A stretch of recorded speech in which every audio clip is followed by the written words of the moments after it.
Hey, welcome back to episode number 146 of the Ask Vishwanath show. It's a beautiful Saturday afternoon and I hope you're having a great time. In today's episode, we speak about curses.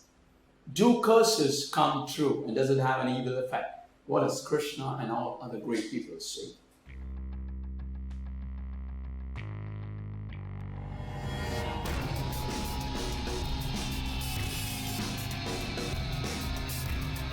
You ask questions and I answer them. This is the Ask Sri Vishwanath show. Alright, so today's question is from Sunita, and Sunita asks, I've read in books and my astrologer tells me that curses are very powerful and it does bring in its evil effect, and in my case, they say my curse is what is hampering my progress. So is this true? Do curses come true? Alright, so here's what it is, Sunita. The first thing is, I want you to write this down. Who is saying is more important than what is being said. Okay, very, and this applies to most of these subtle things. Who is saying is more important than what is being said. Very important. So, in case of all these subtle truths, Ramakrishna says that only things which come out from a truthful person's mouth. A truthful person, he need not be really a man of God or one, but a truthful person who is always speaking the truth, who always does his works very properly, who's of high sattvic nature. If he tells something, that definitely comes true, Ramakrishna says. Because Ramakrishna says, in his case himself, when he was, his brother, I think his brother was not well, Ramakrishna's brother, and so he tried to, the doctor told him not to drink water for some reason. And so as his brother was about to drink, he tried to take away the glass. And so his brother was so angry and he said that even you will suffer in your end by, you will not be able to drink water. And he told that, and after a few minutes, he came back and he said, why did I tell that? Because he felt bad for telling that to Ramakrishna, and Ramakrishna said in that end the curse came true because he had throat cancer in the end, Ramakrishna, and he really couldn't drink any liquid at all. It was really horrible. And he said that this is because of his brother telling that. And he said that good people, truthful people, not good people, truthful people, the people who are of high sattvic nature, when they say something, that does come true. And again, it's just good because for some reason it just helps you through a certain things. It's like in his case, his throat cancer was, because of he took all the karma of other people, and so that had to find a way, the other people were benefited. So curses often help in the end, but not in the beginning, because all curses are, they are curses by the right people. They only come from truthful people. So it always benefits in the end. But obviously in the, when it is said and when you hear, you feel bad and really, you don't like it. But all curses bear fruit only when it comes from truthful people. Very important. And in the end, it ultimately benefits the recipient, because if you see through some wonderful stories, and it always benefits the recipient. Very important. So in your case, Sunita, obviously there are very less truthful people, at least today, right? And to say, so you don't have to worry, because Krishna says that, even if Ramakrishna says, even if there are certain things like this, Krishna says in the Bhagavad Gita, and then surrendering all works to me, knowing me, Krishna Paramatma, to be above all, with a concentrated mind, fix your mind on me. Fixing your mind on me, you will overcome all the obstacles due to my divine grace. But if egoistically you persist, you will perish. So if you surrender all your works, to Krishna, come back to the shore, all your curses, if at all there is, will perish. So you just don't have to worry. If you seek protection in Krishna, that curse will not do any harm.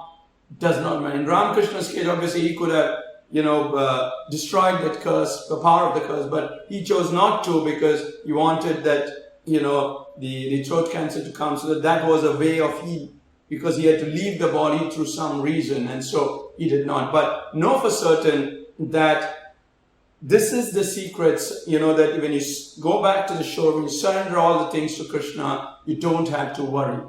As I said, again, curse coming from a truthful person only bears fruit. In the end, it really benefits the recipient. And second is, you just don't have to worry, take shelter in Krishna. So I share with you a very wonderful story here. This story is told by, Ramakrishna Paramahansa, and it is a story of a sage Bhrigu. Sage Bhrigu, B-R-I-G-U, was considered a great seer. And so a lot of people came to him as to who is the greatest among gods. Is it, Brahma, who is the creator of the universe? Is it Vishnu, who is the maintainer, the God who looks after the whole maintenance of the universe, who preserves the universe? Or is it Shiva, who destroys the universe? So there's Brahma, Vishnu, who is the greatest? And so they decided that Bhrigu was the one who could decide and who could give the verdict. So they all came to Bhrigu, and Bhrigu said, all right, fine, I will give you an answer, give me a few days. And so Bhrigu said, okay, I'm going to find that out. And because he had so much powers and all, he directly went into Brahma.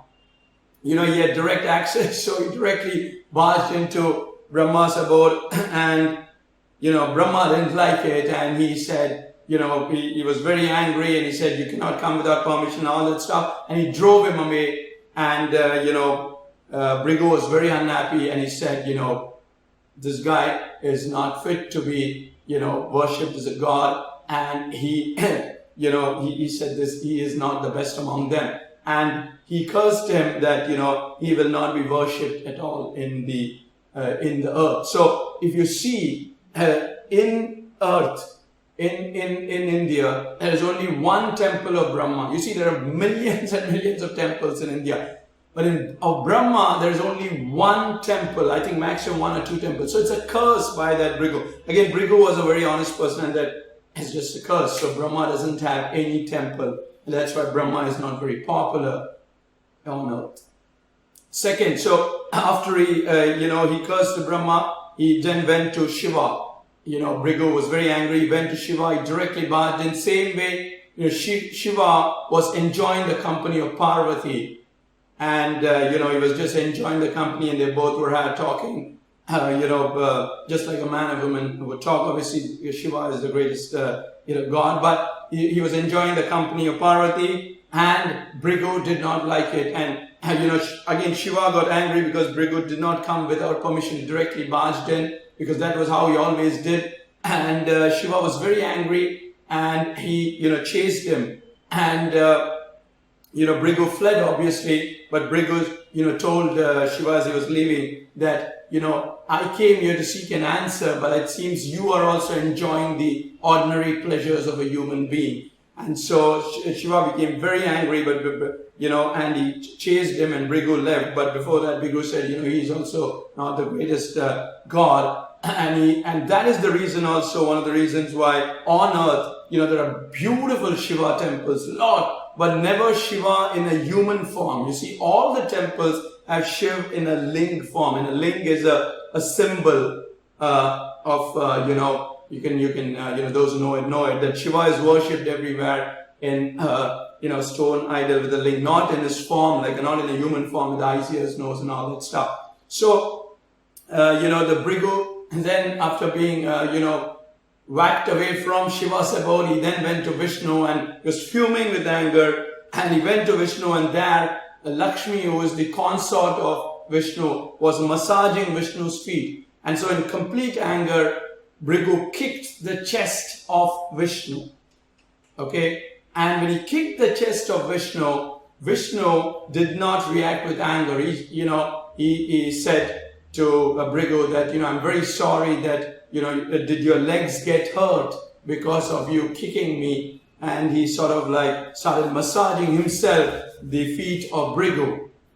And Bhrigu's heart melted, and he said, Vishnu is the greatest God. And that's why you'll see in all, places on earth, Vishnu with the eyes, ears, and nose worship. And so that's the story again. But that is how, because it came from a truthful person, Bhrigu. And then Bhrigu left. But Lakshmi, who was the consort of Vishnu, was very unhappy because Bhrigu had kicked, Vishnu on his chest. And Vishnu did not say anything. And on the chest, You read, on the chest of God, on the chest of man, lies the heart of a woman, they say. And so it's like kicking Lakshmi herself. And Lakshmi is the goddess of wealth. So it's like kicking Lakshmi herself. And so she was very unhappy. And she said, she cursed, Brigu, as well as all intellectual persons. She said, all intellectual people who do not, treat women well will lack in prosperity and fame.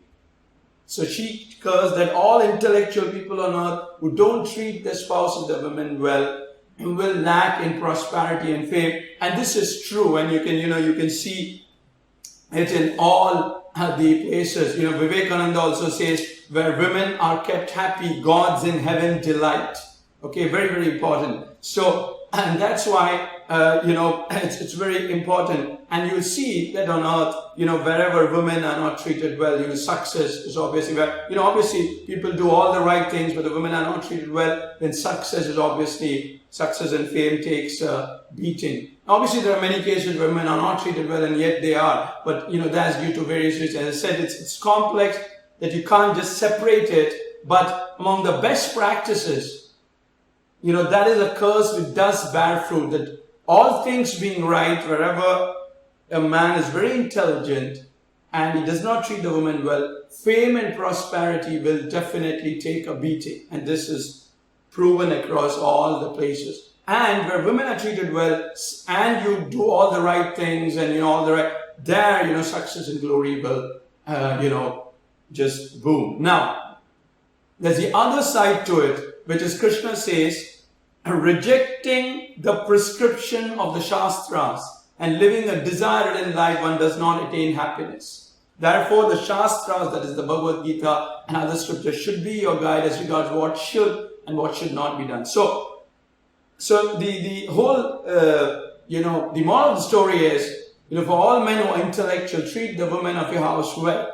And so that will ensure that you get the merit, keep the goddess of wealth happy, and so you will enjoy all your fruits of intellectuality and you will get fame and prosperity. So that's very important, to treat the women of the house well. The other side to that is happiness. Krishna says happiness is only achieved when you follow dharma and you follow the yoga of Krishna. As Krishna says, rejecting the prescription of Shastra and living a desire in life, one does not attain happiness. So today what you see is, people understand that first part, few percent, you see of the successful people, the first part of keeping the women happy. The second part is happiness has disappeared, and because no one is following dharma, neither man nor women. And so success in those cases where people do all the right things, intelligent, doing all the right things, they get the success because they follow that law. But the happiness is not there because they don't follow dharma, they don't follow the yoga of Krishna. And they are just living a life of desires, of likes and dislikes based on their gunas. And so it's very, very important that women should get this point. That if they want both success and happiness, then it's very important. And I want you to listen to this, that in this age, the reason why dharma, happiness, has left all house. So success without happiness is useless. And so when there's happiness without success, people always, there's not, you don't feel complete. So happiness first and then success is beautiful. Success without happiness is useless. So happiness first and then success. That's how the order should be. And in order to do that, it's very important. In this age, you don't see happiness anywhere. I mean, there's not a single house you could, knock and say the really real happiness, like coming back to the shore, and that happiness, where happiness is not an emotion. In most cases, happiness fluctuates, it goes up and down. So it's an emotion, it's not happiness. Because Ramakrishna says happiness is like he's happy without a break. There's no, happiness does not, is not present and absent, present one moment and absent. It's always there. It's only when you go back to conscious. So here's the tip. In this age, women, because of the time, they operate through the mind. So the most dangerous thing in a woman is the woman's mind. It's very important. So if a woman operates through a mind, she's in real trouble because it's like dharma is going to just go out. Because in this age, the woman's mind will just move out towards likes and dislikes. Whereas the gift, the greatest gift of a woman is a woman's spirit. And unfortunately, because time has a bigger purpose than my purpose and your purpose, time right now sits in the mind of a woman and does all the work done. And that's why all this destruction is happening. And so if you're a woman, I just want to listen that you should know that you're a woman. You should know that you should not operate through your mind as far as possible. You should operate through your spirit, because that's your greatest gift. And you do that, you'll get both happiness first and then success. Otherwise, you will, in many cases, people don't get both. Or in some cases, they get success but no happiness. And so no use. So if you really, really want happiness, then you got to operate through your spirit, because that's your greatest gift as a woman. Very, very important. And for man, it's very important that man should behave in this age like a child. Because otherwise, man's like, the gunas are ripe like horns outside. And so they operate through the ego and all that stuff. And wherever they are quiet, it's just they are suppressing their horns. They are just taking it back. So man should be like a child, like a child who always depends on others, but yet he is the leader. You see, yet he runs, he attracts everyone. So the child, if you see a child, it depends on everyone for everything, but still the child is the hero of the house. So the man should be like that. He should be like a child. And he should surrender all his works at the feet of God. He should practice the yoga of Krishna. And women, when they are centered in the spirit, and man, when he's like a child and he surrenders all his work to Krishna, and same for women also, they can do that since most of them are working today. That would be a wonderful combination, and all curses and all will just not bear any fruit. So it's very important. So I hope I answered your question, Sunita. It is important that it only curses by truthful person bears fruit. Again, the curses help you in the end, just like in the case of Brahma, Vishnu, and Shiva. Because of temples. And one thing I forgot to mention is, we'll talk about that in the next episode when Brigu, declared that Vishnu was the greatest, and Lakshmi was very irritated because Brigu had, stamped Vishnu on his chest. And so she cursed, that all intellectual people who don't treat their spouses would lack in fame and fortune. She also left Vishnu for that act, and she came back to earth. And it's a beautiful story as to how she got angry. She came back to earth in hiding. And then we'll talk about that. And how a $400 million temple in India of Balaji, who's the Vishnu, was made. And every year, right now, this year, last year, $400 million were collected in revenue from this temple because of that curse of Lakshmi. She came, and it's a whole beautiful story of how this wonderful temple was built. Until today, that temple is flourishing. That temple makes around $400 million in India. It's, I think, one of the top 2 or 3 places of worship in the world in terms of revenue generation. So we'll talk about that in the next episode, that all the curses ends well. Because as the saying goes, if everything is not okay, it's not the end. So if everything is not okay, it's not the end. All right, so it's because in the end they say everything will be right. In the end, everything will be right. If it's not, right, then it's not the end. So very, very important. So next time we'll speak about this. So I hope I answered your questions, Sundar. You keep asking questions and I keep answering.